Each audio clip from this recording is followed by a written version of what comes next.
शुक्रवारी नाशिकमध्ये उसळलेल्या दंगलीनंतर नाशिक शहरात आता तणावपूर्ण शांतता बघायला मिळते आहे। आज रविवार असल्या कारणाने शहरातल्या बाजारपेठा गजबजलेल्या असल्या तरी पोलिसांचा चौकांमध्ये बंदोबस्त मात्र आजही कायम असल्याचं बघायला मिळत आहे।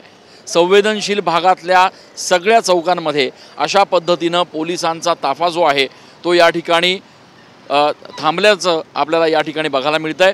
पोलिसांच्या बंदोबस्तात सर्वसामान्य नाशिककरांचे व्यवहार आज रविवारी सुरळीत पार पडत आहेत।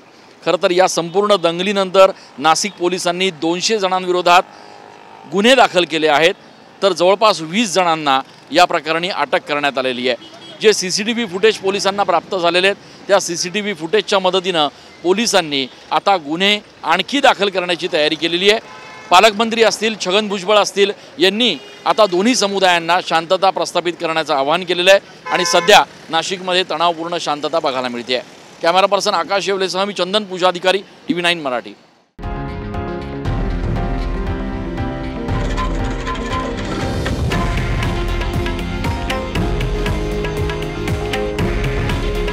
हे आहे देशातील नंबर 1 न्यूज नेटवर्क आणि आपण पाहत आहात TV9 मराठी।